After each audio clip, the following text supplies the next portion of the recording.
Hemodynamic disorders, thrombosis and shock।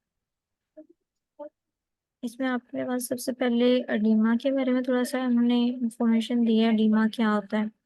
अच्छा, इसमें ना आपने जो मेन मेन टॉपिक पढ़ने हैं ना, पहले आपको वो बताना चाहिए। जैसे सबसे पहले आपने एडीमा के बारे में पढ़ना है, ठीक है। उसके बाद आपने इसकी आउटलाइन बना लेनी है। एडीमा में आपने ये सारा एडीमा के बारे में पढ़ा है, ठीक है। मेन टॉपिक फर्स्ट आपका एडीमा हो जाएगा।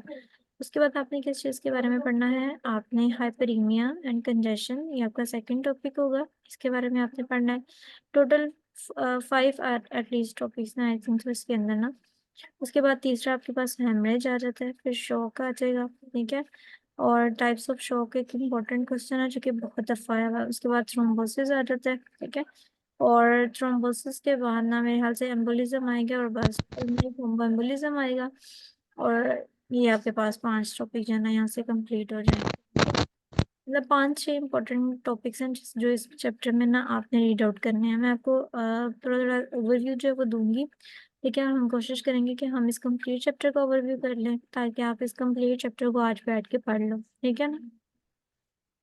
अब देखिए, हमारे पास सबसे पहले आते हैं एडीमा। एडीमा हमें पता है कि जब भी कोई एक्सेसिव फ्लूइड इकट्ठा हो जाता है, कहाँ पे, इंटरस्टिशियल स्पेस के अंदर या बॉडी कैविटी के अंदर, तो उसको हम कहते हैं हमारे पास एडीमा आ जाता है। एडिमा के हमारे पास ना उन्होंने बेसिकली कुछ टाइप्स दिए होंगे। हमारे पास सबसे पहले एडिमा। एडिमा में हमारे पास आया कि जब भी एक्सेसिव फ्लूइड इकट्ठा हो जाएगा बॉडी कैविटीज के अंदर, उसको आप एडिमा कहेंगे, ठीक है। अब ये ना उन्होंने, ये जो फ्लूइड इकट्ठा होता है किस किस कैविटी में इकट्ठा होता है, उसकी बेस पे उसको डिफरेंट नाम दिया हुआ है। जैसे देखिए, सबसे पहले हाइड्रोथोरेक्स। हाइड्रोथोरेक्स क्या होता है कि जब भी फ्लूइड इकट्ठा होता है, जब भी आपके पास मटेरियल इकट्ठा होगा, पानी इकट्ठा होगा किसके अंदर, प्लूरल कैविटी के अंदर, यानी जो हमारे पास लंग्स के अंदर प्लूरा होती है, उसके अंदर जब भी आपके पास फ्लूइड इकट्ठा होगा उसे हम हाइड्रोथोरेक्स कहेंगे, ठीक है। हाइड्रोपेरिकार्डियम आ जाता है जब भी फ्लूइड इकट्ठा होगा पेरिटोनियल सैक के अंदर, जो हमारे एब्डोमेन में होती है, तो उसको हम कहते हैं हाइड्रोपेरिकार्डियम, ठीक है। हाइड्रोपेरिटोनियम आ जाता है जिसको हम एसाइटिस भी कहते हैं, मोस्टली पेरिटोनियल कैविटी के अंदर। ये पेरिटोनियल सैक में होगी और ये पेरिटोनियल कैविटी के अंदर होती है, इसे हम कहते हैं हाइड्रोपेरिटोनियम, ठीक है। एनएसआर का आ जाता है। एनएसआर का आपके पास जनरलाइज्ड एडीमा होता है, मतलब जो कि हमारे पास जनरल ऑर्गन्स होते हैं बॉडी के, उसके अंदर अगर स्वेलिंग हो जाती है तो हम उसे कहते हैं एनएसआर का, ठीक है। ये टर्म्स इंपॉर्टेंट है, ये टर्म्स आपने करनी है अच्छे तरीके से। उसके बाद ना उन्होंने आपको ही थोड़ा सा ओवरव्यू दिया होगा कि जब भी हाइड्रोस्टैटिक प्रेशर जो है वो इंक्रीज होगा, ठीक है, या ऑस्मोटिक प्रेशर जो है वो कम होगा, दो चीजें हैं, ठीक है। अगर आपसे पूछा जाता है ना कि एडिमा क्यों होता है, एडिमा की पैथोजेनेसिस बताएं या एडिमा की मेन रीजन क्या होती है, तो हमने ये पिछले चैप्टर में भी पढ़ा था कि हाइड्रोस्टैटिक प्रेशर जो होता है ना, उसकी वजह से फ्लूइड जो है वो कैविटी से बाहर को मूव करता है, और ऑस्मोटिक प्रेशर की वजह से फ्लूइड जो है वो कैविटी के अंदर रहता है, ठीक है। अगर हाइड्रोस्टैटिक प्रेशर ज्यादा होगा तो फिर भी एडिमा होगा, और अगर ऑस्मोटिक प्रेशर कम होगा फिर भी एडिमा होगा, ठीक है।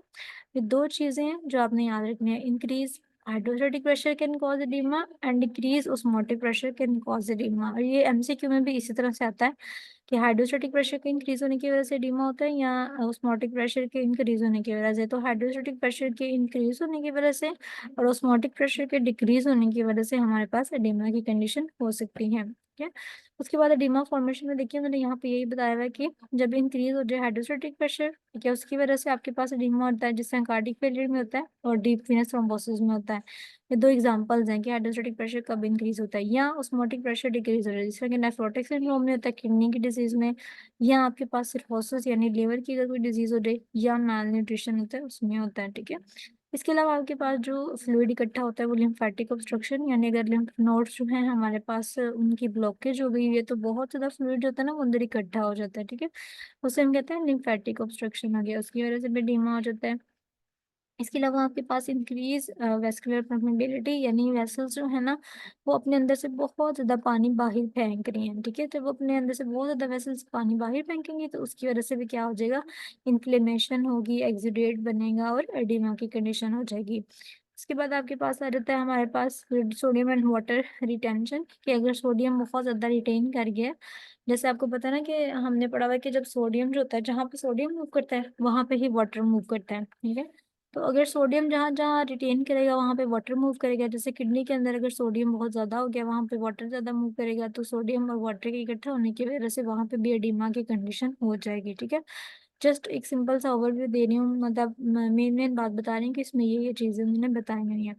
अब इंक्रीज एल्डोस्टेरोन सिक्रीशन है और डिक्रीज जीएफआर है, मतलब कि अगर ग्लोमेरुलर फिल्ट्रेशन रेट जो है वो ग्लोमेरुलर नेफ्राइटिस की डिजीज होती है, यानी जब ग्लोमेरुलस है आपका किडनी का जो हमने पढ़ा फंक्शनल यूनिट है ना ग्लोमेरुलस, जब वो इन्फ्लेम हो जाता है, जब उसकी इन्फ्लेमेशन हो जाती है, उसके अंदर सोडियम रिटेन होना शुरू हो जाता है, सोडियम उसके अंदर रहना शुरू हो जाता है। जब सोडियम रहता है तो साथ वाटर रहता है, ठीक है, वाटर रहेगा तो साथ हमारे पास एडेमा की कंडीशन होगी। इसके अलावा आप ये कह सकते हैं कि जब एल्डोस्टेरोन की सिक्रीशन, ठीक है, जब हमारे पास रेनिन होता है, हमने पढ़ा हुआ है ना, जो हमारे पास ग्लोमेरुलस होता है उसके अंदर जो अपरेटस होता है ग्लोमेरुलर अपरेटस, वो रेनिन सिक्रीट करता है, ठीक है, जब भी कार्डिक फेलियर होता है या जब भी कोई इस तरह की कंडीशन होती है तो रेनिन सिक्रीट होता है। रेनिन आगे से एल्डोस्टेरोन को जो है वो स्टिमुलेट देता है कि तुम सिक्रीट हो। एल्डोस्टेरोन आगे से जो एंजियोटेंसिन सिस्टम हमने पढ़ा था जो कि सोडियम की रिअब्सॉर्प्शन करता है, उसको स्टिमुलेट करता है कि भाई तुम सोडियम की अब्जॉर्प्शन करो, ठीक है। और जब सोडियम की अब्जॉर्प्शन होती है उसके साथ वाटर ही अब्जॉर्ब होता है, सोडियम अब्जॉर्ब होगा, वाटर अब्जॉर्ब होगा और जनरलाइज एडीमा हो जाएगा, ठीक है। ये कॉन्सेप्ट आपने इसके अंदर जो है वो याद रखना है। आगे उन्होंने बताया हुआ है कि जो पैथोफिजियोलॉजी कैटेगरीज ऑफ एडीमा, मतलब जो पीछे आपने चीजें पढ़ी है ना, उसी को ही उन्होंने एक कैलो बुलेट्स में लिख दिया कि हाइड्रोस्टेटिक प्रेशर इंक्रीज होगा, किस किस कंडीशन में इंक्रीज होता है, ये आपकी कंडीशन है। और एमसीक्यूज में अक्सर पूछा जाता है कि venous obstruction increase hydrostatic pressure या venous obstruction reduce the plasma circulatory pressure, ठीक है।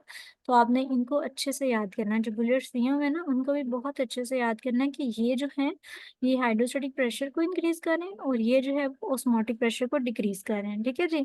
ये कंडीशन मैं आपको बता रही हूँ एमसीक्यूज के हवाले से इंपॉर्टेंट है। लिम्फेटिक ऑब्स्ट्रक्शन कब कब हो सकती है उन्होंने ये बताया, सोडियम रिटेंशन कब कब हो सकती है ये बताया, और इन्फ्लेमेशन में एक्यूट या क्रोनिक इन्फ्लेमेशन में भी आपके पास एडिमा की कंडीशन हो सकती है, ठीक है। ये पैथोफिजियोलॉजी थी हमारी एडिमा की। पैथोफिजियोलॉजी में हमने क्या पढ़ा, चार पांच कंडीशंस पढ़ी हैं जिसके अंदर एडिमा जिनकी वजह से हो सकता है, जैसे हमने पढ़ा हाइड्रोस्टेटिक प्रेशर इंक्रीज हो सकता है, ऑस्मोटिक प्रेशर कम हो सकता है, लिम्फ की ऑब्स्ट्रक्शन हो सकती है कोई, ठीक है, सोडियम रिटेन हो सकता है, या वैसे ही कोई जनरल इन्फ्लेमेशन हो। तो ये पांच चीजें हमने इसकी पैथोजेनेसिस में पढ़ ली। आगे आपके पास आती हैं कि एडिमा की टाइप को समझना क्यों। अभी हम एडिमा ही पढ़े, एडिमा की डेफिनेशन पढ़ ली, एडिमा की पैथोफिजियोलॉजी पढ़ ली, अब एडिमा की टाइप्स पढ़नी है। अपने पास एक साइड पे ना बुक के ऊपर करके लिखते जाएं जो जो हम पढ़े हैं, ठीक है। एडिमा पढ़ लिया, एडिमा की हमने पैथोफिजियोलॉजी पढ़ ली, अब हम एडिमा की टाइप्स पढ़ने लगे हैं।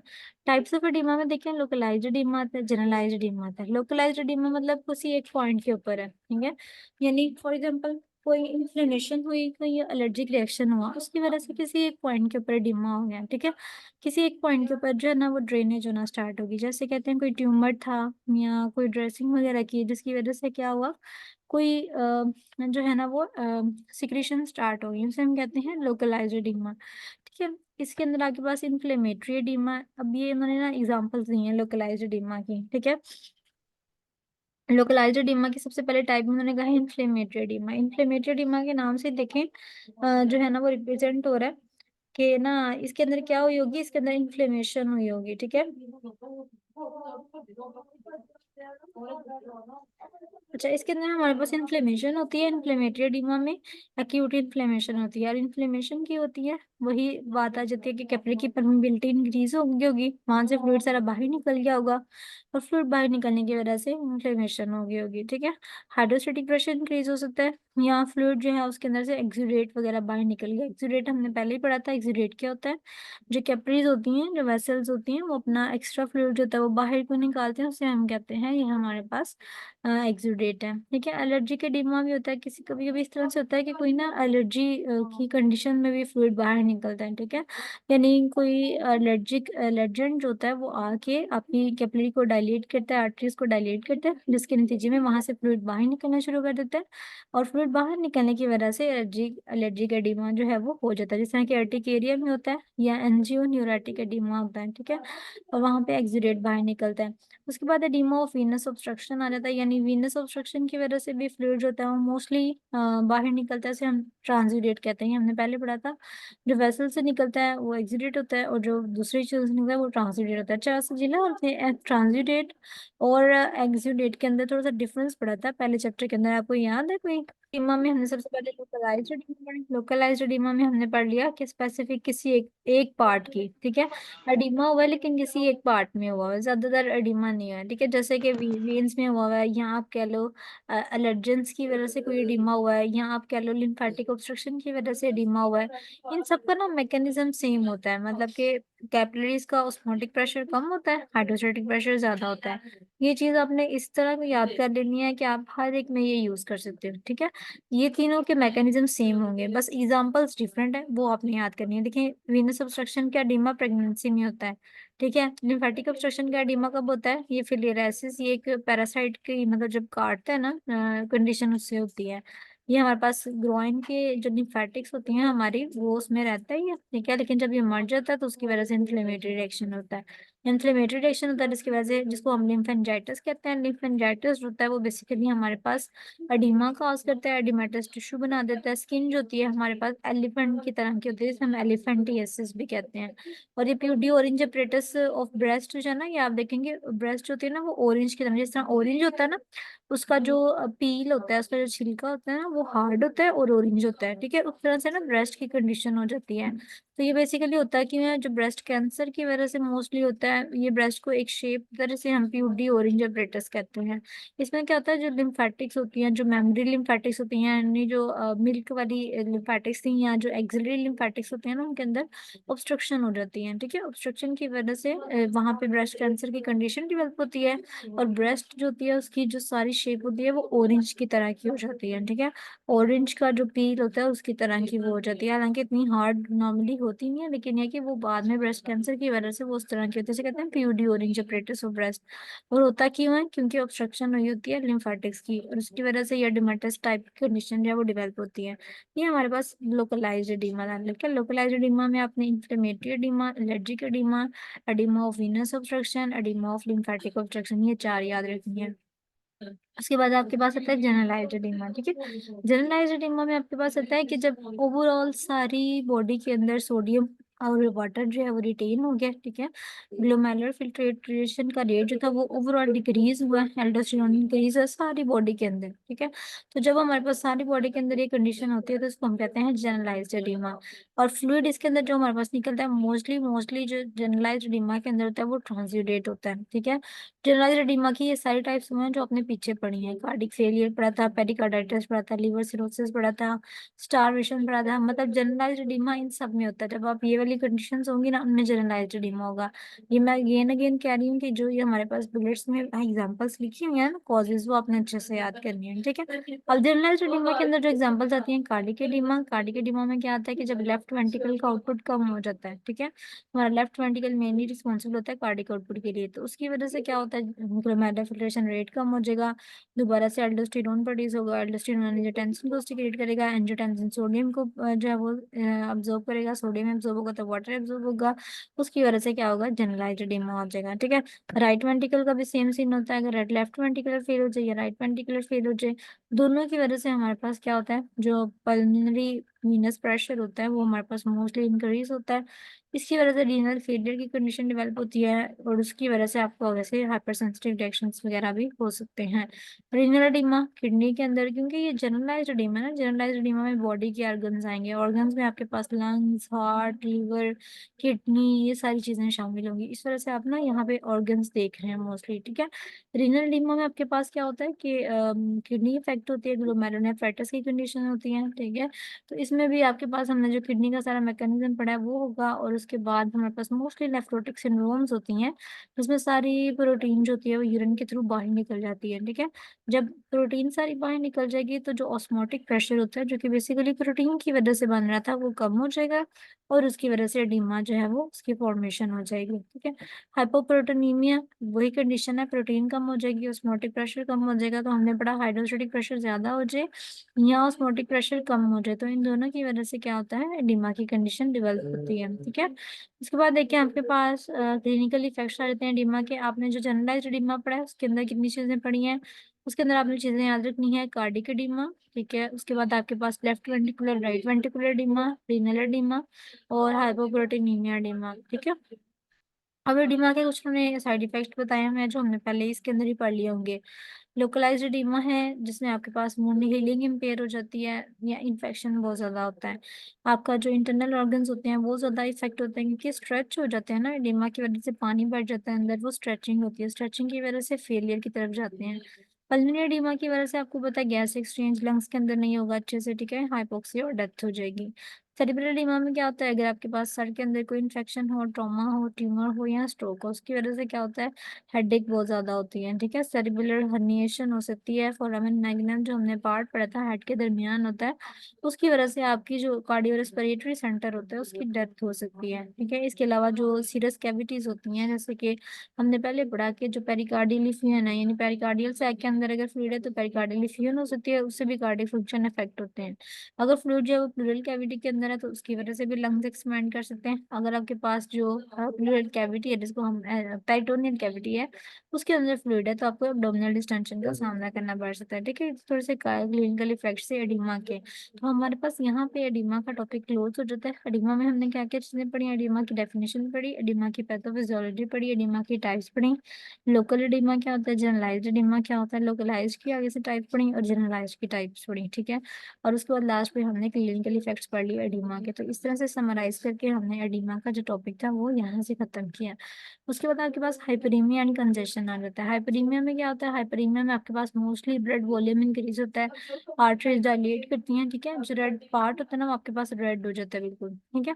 इसे हम कहते हैं हाइपरीमिया एक्सपेंशन। हाइपर मतलब ज्यादा, इमिया मीन टेम्परेचर जो है वो आपका ज्यादा हो गया, ब्लड वॉल्यूम ज्यादा हो गया, ठीक है। अब इसकी कॉजेज क्या होती हैं, कुछ जो फिजियोलॉजिकल होती है, जैसे आप एक्सरसाइज करते हो तो आपका फेस अक्सर रेड हो जाता है, आपका फेस आप देखोगे बिल्कुल रेड हो जाएगा, वो भी हाइपरीमिया होता है। या हमारा न्यूरोजेनिक मैकेनिज्म होता है, जब वो स्टिमुलेट होता है सिंपैथेटिक वाला, तो हमने पढ़ा सिंपैथेटिक फाइट और फ्लाइट में रोल प्ले करता है, तभी आपके पास फिजियोलॉजिकल जो है वो एडिमा होता है। या पैथोलॉजिकल होता है, जब आपके पास कोई इन्फ्लेमेशन होती है तब आपके पास रेडनेस होती है, या कोई पॉइजन वगैरह खा ले तब आपके पास रेडनेस होती है, ठीक है, ये हाइपरीमिया हो गया। कंजेशन क्या होता है, कंजेशन आपके पास होता है जब ब्लड वॉल्यूम इंक्रीज होता तो है, लेकिन क्यों होता है, वीनस ड्रेनेज नहीं सही हो रही होती है, ठीक है, वीनस वीनस फ्लूइड जो होता है वो बाहर नहीं निकल रहा होता, उसकी वजह से अगर आपको जो है वो इम्पेयर्ड वीनस ड्रेनेज की वजह से ब्लड इकट्ठा हो गया उसे कहते हैं कंजेशन, ठीक है। और इस केस में आपके पास ब्लू कलर हो जाता है, उसमें रेड हो जाता है ना, इसमें ब्लू कलर होता है एक्यूट। अच्छा ये ना इसके टाइप्स बहुत इंपॉर्टेंट है, ये यूएचएस में बहुत दफा आई हुई है कि types of congestion, acute passive Venus congestion, chronic passive Venus congestion, आगे से फर्दर इनकी टाइप्स हैं लोकल जनरल और लोकल जनरल, ठीक है। लोकल एक्यूट जो वीनस कंजेशन है उसमें वीनस थ्रोम्बोसिस होता है जो कि सडन ऑब्स्ट्रक्शन की वजह से होती है, मतलब वीनस रिटर्न जो है ना वो अच्छे से नहीं होती, उसकी वजह से ऑब्स्ट्रक्शन हो जाएगी, ठीक है। और जनरल एक्यूट वीनस कंजेशन जो होती है वो हार्ट फेलियर की वजह से होती है। मेन मेन आपने जो वर्ड मैं बोल रही हूँ ना उसको अंडरलाइन करते जाए, सिर्फ वो वर्ड याद रखने हैं, ठीक है। हार्ट फेलियर की वजह से होती है, इसके अंदर हेपेटिक और पल्मोनरी कंजेशन मोस्टली आ जाती है। उसके बाद दूसरी टाइप हमने जो पढ़ी general chronic Venus congestion, chronic heart failure की वजह से होगी। क्रोनिक वीनस कंजेशन में हमारे पास कॉजेज होती हैं जी, लेफ्ट वेंट्रिकुलर फेल हो जाता है, या मिट्रल, हमने जो वेल्व पढ़े थे हार्ट के, ठीक है, मिट्रल वेल्व तीन तरह के, तीन होते हैं ना इसके अंदर, तो तीन वेल्व्स की अगर स्टेनोसिस हो जाए तो उसकी वजह से भी हमारे पास वीनस कंजेशन जो है वो हो सकती है। अब उन्होंने बताया हुआ है कि अगर आप कंजेशन को बड़ा करके देखेंगे तो आपको किस तरह के नजर आएंगे, लंग्स जो हैं वो आपको ब्राउन कलर के नजर आएंगे, ठीक है। लंग्स होते हैं वो ब्राउनिश कलर के हो जाते हैं, ब्राउन कलर के नजर आएंगे अगर कंजेशन में आप माइक्रोस्कोपिक फीचर देखिए। और माइक्रोस्कोपिक में अगर आप देखते हैं तो जो एल्विलर सेप्टा होता है, जो स्पेस होती है एल्विलाई के दरमियान, वो थिक होती है, ठीक है। कुछ कुछ ब्लीडिंग ब्लीडिंग भी नजर आएगी आपको, क्योंकि एल्विलाइज होते हैं वो मोस्टली हमारे पास मैक्रोफेजेस के साथ भरे होते हैं, और मैक्रोफेजेस अपने पास हीमोसिडरिन रखता है। हीमोसिडरिन हमने पढ़ा था, हीमोग्लोबिन जो टूटता है तो उसका पार्ट होता है, ठीक है। और उसके बाद हम इनको हार्ट फेलियर की टर्म के साथ भी रिकोगनाइज करते हैं, ठीक है, जिसकी वजह से, क्योंकि ब्लीडिंग हुई होती है ना, ब्लीडिंग की वजह से वहाँ ब्राउन कलर नजर आता है, हमने इस वजह से ब्राउन कलर नजर आता है क्योंकि वहाँ पे हीमोसिडरिन बना होता है, हीमोसिडरिन का कलर ब्राउन होता है, ठीक है। तो ये ब्राउन कलर आपको जो है वो माइक्रोस्कोपिक फीचर में और माइक्रोस्कोपिक फीचर में नजर आएगा। बॉक्सेस आपने कभी भी नहीं छोड़ने, जैसे कि यहाँ बॉक्स में लिखा हुआ है कॉजेज ऑफ पल्मोनरी एडिमा, इसकी कॉजेज लिखी हुई हैं, ये आपने कॉजेज अच्छे से जो है वो पढ़नी है, ठीक है, बॉक्स कभी भी नहीं छोड़ते हैं। उसके बाद chronic Venus congestion of lungs में ये हमने पढ़ लिया, माइक्रोस्कोपिक और माइक्रोस्कोपिक फीचर। अच्छा ये क्रोनिक है वो उन्होंने एक्यूट का बताया, एक्यूट एक्यूट वीनस कंजेशन में जो है वो हमारे पास ये एक्यूट का जो था वो ये था कि एक्यूट में आपको किस तरह से, क्रोनिक वीनस कंजेशन में आपको किस तरह से जो है वो नजर आएंगे, ठीक है। अच्छा, उसके बाद आपके पास आता है हेमरेज का टॉपिक। हेमरेज को सिंपल ब्लीडिंग कहते हैं हम, ठीक है। और हेमरेजिक डायथिसिस एक कंडीशन होती है जिसमें बहुत ज़्यादा एक इस तरह के डिसऑर्डर, जब ज़्यादा डिसऑर्डर्स जो है ना वो मिल जाती हैं जिनकी वजह से ब्लीडिंग हो रही है, तो उसे हम कहते हैं हेमरेजिक डायथिसिस। मतलब 3-4 डिसऑर्डर्स आपके पास मिल गई हैं जिसकी वजह से एक तरह की ब्लीडिंग जो है वो हुई जा रही है, उसे हम कहते हैं हेमरेजिक डायथिसिस।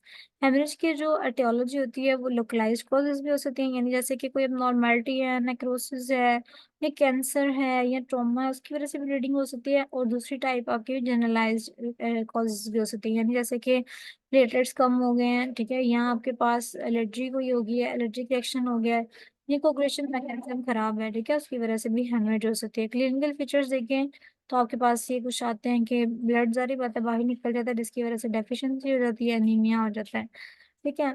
हेमाटोमा क्या होता है? कलेक्शन ऑफ ब्लड, एक टिश्यू के अंदर जितना भी होता है उसे हम हेमाटोमा कहते हैं।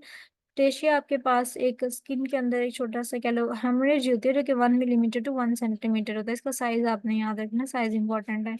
और फिर आपके पास 1 मिलीमीटर टू 1 सेंटीमीटर है, ठीक है। ये स्मॉल हेमरेज है, ये haemorrhage from 1 millimetre to 1 centimetre, specially ये स्किन में और सीरस मेम्ब्रेन में बनता है, ठीक है। उसके बाद आपके पास एंडाइमोसिस आ जाता है। केमोसिस, ये आपके पास लार्ज ब्रूज होता है। उसके बाद आपके पास आता है हिमाटोमोसिस मोस्टली, और ये आपके पास वोमिटिंग होती है। हिमाटोमोसिस यानी वोमिटिंग ऑफ ब्लड, ठीक है। हिमोटाइसिस है जो आपके पास एक्सपेक्टोरेशन होती है, यानी जो सिक्रेशंस होती हैं ब्लड की रेस्पिरेटरी ट्रैक में से। उसके बाद मेलिना, मेलिना आपके पास ब्लड आता है, अगर फीसिस के अंदर ब्लड आ रहा है तो उसे हम मेलिना कहते हैं, ठीक है। उसके बाद आपके पास है ब्लड हिमाचूरिया, यानी अगर यूरिन के अंदर ब्लड आ रहा है उसे हम टर्म को हिमाचूरिया कहते हैं। शौक इम्पोर्टेंट क्वेश्चन तो है, और इसकी जो टाइप्स हैं वो भी बहुत ज़्यादा इंपॉर्टेंट होती हैं। शौक आपके पास होता है कि जब आपके पास एक पर्सन जो है उसको जितना ब्लड चाहिए था उतना प्रोवाइड नहीं किया जा रहा, उसका सर्कुलेटरी पैटर्न जो है वो फेलियर की तरफ जा रहा है, ठीक है, उसको हाइपोक्सिया की कंडीशन होगी, इस कंडीशन को हम शौक कहते हैं, ठीक है। ब्लड प्रोवाइड नहीं किया गया जिसकी वजह से हाइपोक्सिया हो गया, उसे आप कहेंगे कि शौक की कंडीशन में इंसान चला गया। इसकी एटियोलॉजी में मोस्टली हाइपोवोलीमिया ही आता है, यानी ब्लड वॉल्यूम कम हो गया किसी भी वजह से, हो सकता है डायरिया की वजह से, वोमिटिंग की वजह से, डिहाइड्रेशन की वजह से, या हेमरेज की वजह से हाइपोवोलीमिया में इंसान चला जाए। या दूसरी कॉज ये हो सकती है कि वाइजो डायलेशन हो गई है, यानी वेसल्स डायलेट करके हैं, किसी भी रीजन से वेसल डायलेट किए हैं। वो कोई एनाफिलेक्टिक भी हो सकता है, यानी कोई बाहर से एलर्जन आया उसकी वजह से, या न्यूरोजेनिक हो सकता है, न्यूरॉन्स ने इस तरह का मैकेनिज्म किया, या सेप्टिक यानी कोई इन्फेक्शन वगैरह था, कोई बैक्टीरियल इन्फेक्शन की वजह से शॉक हुआ, इन सब की वजह से हमारे पास वेसोडाइलेशन होती है, और वेसोडाइलेशन की वजह से आपको शॉक हो जाएगा, ठीक है। टाइप्स ऑफ शॉक आपने अच्छे से करनी है, मतलब बहुत इंपॉर्टेंट कह लो कि यूएटएस का क्वेश्चन है। टाइप्स ऑफ शॉक बहुत दफा आया हुआ है ये क्वेश्चन। कार्डियोजेनिक शॉक है, सिंपल आपने याद रखना है, जब हार्ट की एक्टिविटी जो है वो खराब हो जाएगी, ठीक है, मायोकार्डियल पंप जो है वो फेल हो जाएगा, तो उसकी वजह से क्या होता है, कार्डिक आउटपुट प्रॉपर तरीके से नहीं होती, मायोकार्डाइटिस में, अरिथमियास में, या मायोकार्डियल इंफार्क्शन में आपको कार्डियोजेनिक शॉक हो सकता है, ठीक है। क्योंकि जो हार्ट की तरफ ब्लड जाता है वो ऑब्स्ट्रक्शन हो जाती है उसकी, जिसकी वजह से हार्ट की तरफ ब्लड नहीं जा रहा होता, तो ब्लड नहीं जाता, ब्लड वॉल्यूम कम होता है और इंसान शॉक की कंडीशन में चला जाता है। हाइपोवोलेमिक शॉक में होता है वॉल्यूम कम हो जाता है, यानी ब्लड वॉल्यूम कम हो जाएगा, वो किसी भी वजह से होता है, वो हेमरेज की वजह से कम हो सकता है, वो डायरिया वोमिटिंग की वजह से। जब कम होगा तो उसकी वजह से आपके पास हाइपोवोलेमिक शॉक आ जाएगा। सेप्टिक शॉक हमने पहले पढ़ा, कोई भी माइक्रो ऑर्गेनिज्म का इन्फेक्शन है, ठीक है, कोई भी बैक्टीरिया है ग्राम नेगेटिव हो सकता है, मोस्टली उनके इन्फेक्शन की वजह से आपको ग्राम पॉजिटिव भी हो सकता है, ठीक है, फंजाई का हो सकता है, सेप्टिक शॉक होता है। अभी उन्होंने थोड़ी सी पैथोजेनेसिस बताई है कि हाँ, जो लिपोपोलीसेकेराइड्स होती है बैक्टीरिया की वॉल के अंदर मैक्रोफेजेस के साथ बाइंड करती है। मैक्रोफेजेस आगे से एंडोटॉक्सिन्स को स्टिमुलेट करते हैं, ठीक है, एंडोटॉक्सिन को स्टिमुलेट करते हैं, हमने साइटोकाइंस पढ़ा था जिसके अंदर ट्यूमर नेक्रोसिस फैक्टर आते हैं, इंटरल्यूकिन 1 आता है।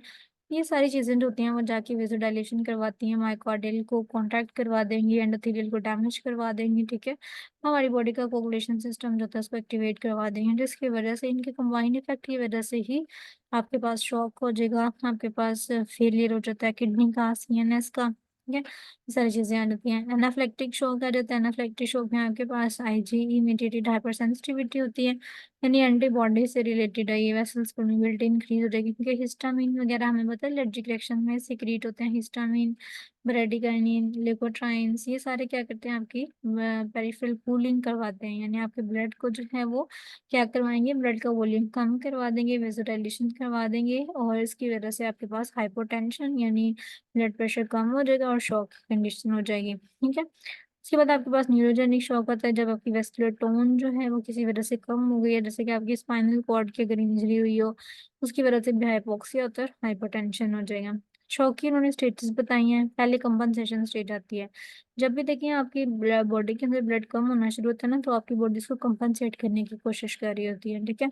स्किन जो है वो वेजो कंस्ट्रक्शन करेगी, किडनी वेजो कंस्ट्रक्शन करेगी, ताकि ब्लड जो है वो लॉस कम से कम हो। ठीक है। और ब्लड जो है वो हमारे पास कम से कम जो है वो बाहर जाए, और हमारे पास कोप अप करने के लिए कोई मैकेनिज्म हो। ठीक है। इसके बाद आपके पास जो इम्पेयर्ड टिश्यू परफ्यूजन आती है, यानी जब वो नहीं कोप अप कर पाती, तो लैक्टिक एसिडोसिस होगा, लैक्टिक एसिड प्रोड्यूस होना शुरू होता है, सेल नेक्रोसिस होना शुरू होती है आहिस्ता आहिस्ता। ठीक है। शॉक लिवर नेक्रोसिस होगी, इंटेस्टाइन की नेक्रोसिस होगी, ऐसे ऐसे नेक्रोसिस की तरफ, यानी टिश्यू खराब होना शुरू हुआ। फिर स्टेज ऑफ डिकम्पोजिशन डिकम्पनसेशन में आता है कि अगर आपकी बॉडी बिल्कुल फेल हो गई है, मतलब उसने नहीं कुछ कर पाई वो, फॉर एग्जाम्पल। ठीक है। तो जो पेरिफेरल कॉन्स्ट्रिक्शन होती है, वो रिफ्लेक्स मैकेनिज्म बेसिकली खराब हो जाता है, बहुत ज्यादा वेसोडाइलेशन होती है, और उसकी वजह से ब्रेन हाइपोक्सिया, मायोकार्डियल हाइपोक्सिया, और हमारी बॉडी की डेथ जो है वो डेथ की तरफ चली जाती है। ठीक है। तो ये आपके पास तीन स्टेजेस आती हैं हाइपोक्सिया की, शॉक की, स्टेज ऑफ कंपनसेशन जिसमें बॉडी कंपनसेट करने की कोशिश कर रही है, stage of empire tissue perfusion मतलब वो नहीं कर पा रही, खराब हो रही है कंटिन्यूसली, और स्टेज ऑफ डिकम्पनसेशन मतलब वो करने की कोशिश की थी लेकिन नहीं कर पाई, और एटलीस्ट उसका जो है वो एंड हो गया। ठीक है। ये आपके पास आ जाती है स्टेजेस ऑफ शॉक। और लास्ट में आपके पास टॉपिक थ्रोम्बोसिस का है। थ्रोम्बस के लिए आपने बस ये याद रखना है, क्लोटेड मैस ऑफ ब्लड। ठीक है। अगर कहीं भी आपका जो क्लोटेड मैस है, ब्लड जो है वो क्लॉट कर गया है, उस मैस को हम कहते हैं थ्रोम्बस। ठीक है।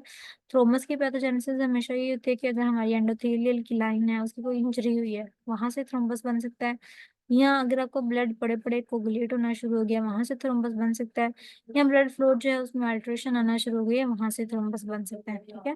थ्रोम्बस इन सब कंडीशन से बन सकता है।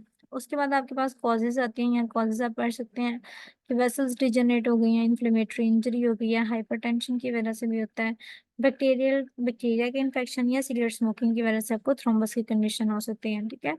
ये फ्लो है, उन्होंने नॉर्मल लिखी है, वैसे इसका कोई लिंक नहीं है इसके साथ, लेकिन ये है कि उन्होंने फ्लो का बता दिया कि टर्बुलेंस क्या होता है, अगर आपके पास एंडोथेलियल इंजरी की वजह से थोड़ा सा ब्लड फ्लो जो है ना वो खराब हो गया है। स्ट्रेसिस होता है स्लो डाउन हो जाना, ब्लड फ्लो अगर स्लो हो गया तो हम उसे कहते हैं स्ट्रेसिस की कंडीशन हो गई है। ठीक है। इंपॉर्टेंट नहीं है, बस थ्रोम्बस याद रखना है, पैथोजेनेसिस याद रखनी है। ठीक है। और उसके बाद आप यहाँ से ना थ्रोम्बस की टाइप्स याद रखें, इंपॉर्टेंट ये चीज़ है, types of thrombi. Pale thrombi होता है, रेड थ्रोम्बाई होता है। पेल थ्रोम्बाई आर्टीरियल सर्कुलेशन में बनता है, रेड थ्रोम्बाई वेनस सर्कुलेशन में बनता है। ठीक है। ये ड्राई होता है, इजीली ब्रेकेबल होता है, क्योंकि आरबीसीज के इंट्रैप करने से बना होता है, इस वजह से जल्दी जो है वो ब्रेकेबल होता है। रेड थ्रोम्बाइट होता है ना, वो प्लेटलेट्स, आरबीसीज, बड़े बड़े आरबीसीज और फिब्रिन का मैश वर्क होता है, ये सारे मिल मिला के रेड थ्रोम्बाई बनाते हैं, और ये ज्यादा वीनस सर्कुलेशन के अंदर डेवलप होता है। ठीक है। और क्योंकि जब स्लो स्लो स्लो सर्कुलेशन होती है ना, तो उसकी वजह से रेड सेल्स जो होते हैं हमारे पास इंट्रैप हो जाते हैं। ठीक है। इसे हम कहते हैं रेड थ्रोम्बाई। पेल थ्रोम्बाई करना है, रेड थ्रोम्बाई करना है। उसके बाद आपके पास इसकी क्लिनिकल टाइप्स आती हैं, एक दफा क्लिनिकल टाइप्स भी यूएचएस में आई थी, arterial thrombi, cardiac thrombi, Venus thrombi, क्योंकि मोस्टली बच्चे क्या करते हैं, क्योंकि लास्ट लास्ट वाले टॉपिक होते हैं ना, कितने अच्छे से नहीं करते हैं।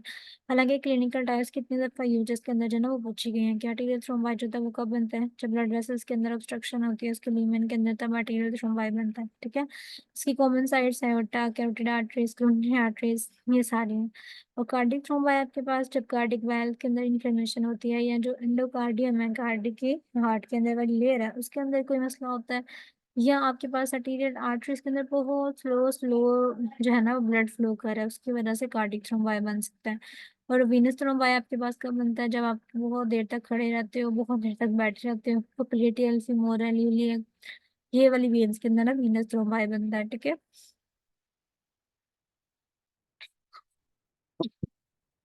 तो उसके बाद ना आपने जो चीज करनी है फेट ऑफ थ्रोम्बस मोस्टली मतलब ये इसकी स्टेजेस होती हैं, पहले प्रोपागेशन होती है, फिर एम्बोलाइजेशन होती है और बाद में डायसोल्यूशन होती है। यानी पहले थ्रोम्बस होता है वो मूव करता है, प्रोग्रेस करता है अपने साथ साथ, प्लेटलेट्स जो है वो बनाता जाता है, थ्रोम्बाई बनाता जाता है, फिर वो डिसलॉज हो जाता है और मूव करता है, इसे एम्बोलाई कहते हैं, ठीक है। और फाइनली हमारा मेशवर्क होता है, थ्रोम्बाई जो होता है ना वो डिसॉल्व हो जाता है, ठीक है। ड्रग्स होती हैं जैसे स्ट्रेप्टोकाइनेज है या टिश्यू प्लाज्मिनोजन एक्टिवेटर है, ये क्या करते हैं उसको डिसॉल्व कर देते हैं, ठीक है। डायसोल्यूशन का मैकेनिज्म हो जाता है। जब एक थ्रोम्बाई मूव करना शुरू कर दे उसको हम एम्बोलिज्म कहते हैं, एम्बोलस कहते हैं। एम्बोलस की भी आपके पास क्लासिफिकेशन है, ठीक है, ये करनी है, लेकिन इसके साथ साथ जो इसकी टाइप्स है ना वो भी आपने करनी है। टाइप्स ऑफ थ्रोम्बो एम्बोलिज्म के जो टाइप्स हैं, जैसे पल्मोनरी थ्रोम्बो एम्बोलिज्म मतलब लंग्स के अंदर बनेगा, ठीक है। 95% मोस्टली थ्रोम्बो एम्बोलिज्म जो होते हैं वो लंग्स से ही बनते हैं, लेग वेन से जो है वो ड्राइव किए जाते हैं। ये एमसीक्यू की लाइन है, 95% of cases thrombo emboli originate from deep leg veins, ठीक है। और मैसिव एम्बोलाई है, मीडियम साइज एम्बोलाई है, स्मॉल एम्बोलाई मतलब छोटा बड़ा और मीडियम साइज का। सिस्टमैटिक थ्रोम्बो एम्बोलाई का मतलब क्या होता है कि जो हार्ट की लेफ्ट साइड पे बनता है, सिस्टमैटिक थ्रोम्बो एम्बोलाई, ठीक है।